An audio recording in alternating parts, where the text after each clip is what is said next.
Alors, dans nos albums coup de cœur, il y a Les Voisins, un album à partir de 4 ans, où on y rencontre une petite fille qui rentre chez elle. Elle habite tout en haut d'un grand immeuble et chaque jour, elle passe devant les portes de ses voisins et elle se demande « Mais qui sont mes voisins ?»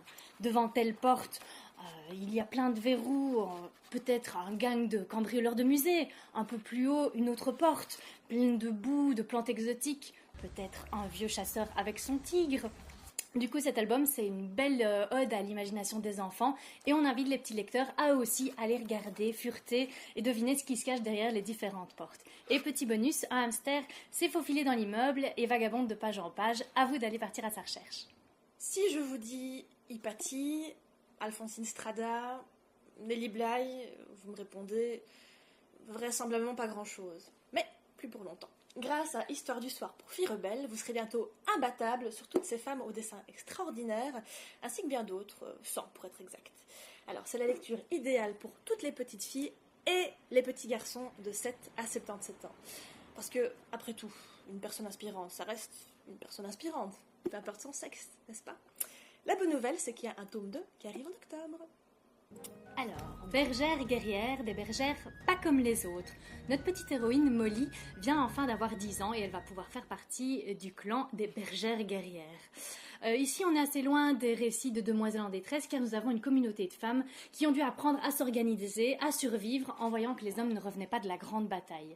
On suit donc Molly qui va faire sa formation en tant que bergère et cette formation ne sera pas de tout repos, surtout que le danger rôde et que de mystérieux événements vont venir déstabiliser le petit village. Alors cette BD, elle est d'abord très très belle, ensuite l'histoire elle est prenante, elle est drôle, également touchante, on s'attache beaucoup aux personnages, notamment Liam, le meilleur ami de Molly, qui lui aussi rêve de devenir une bergère, quitte à se travestir. C'est à partir de 9 ans et on vous incite à le lire car le tome 2 vient de sortir. Calabre, 1905. Graziella, pistolet à la main, s'apprête à tirer sur l'homme qui l'a trahi le jour même des noces de ce dernier. Un coup de feu, et c'est le destin de cette jeune fille qui va basculer et qui va l'entraîner dans un périple initiatique de longue haleine. Alors, tous les bruits du monde, c'est avant tout une aventure palpitante, c'est super bien écrit, on s'attache aux personnages, des personnages forts, un récit qui nous emporte et qui ne nous lâche plus. Amateur de sensations fortes, c'est dès 14 ans et c'est chez Milan.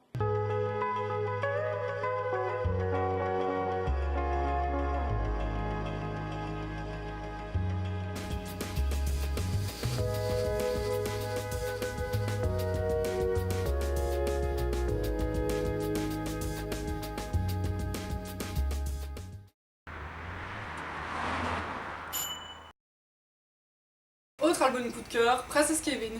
C'est l'histoire d'un jeune garçon qui veut à tout prix se déguiser en princesse pour la fête de l'école. Les autres peuvent rigoler, Kevin s'en moque, il est une princesse, un point c'est tout. Et puis quand on se déguise, finalement c'est pour ne pas être reconnu. Qui a décrété que seules les filles pouvaient se déguiser en princesse?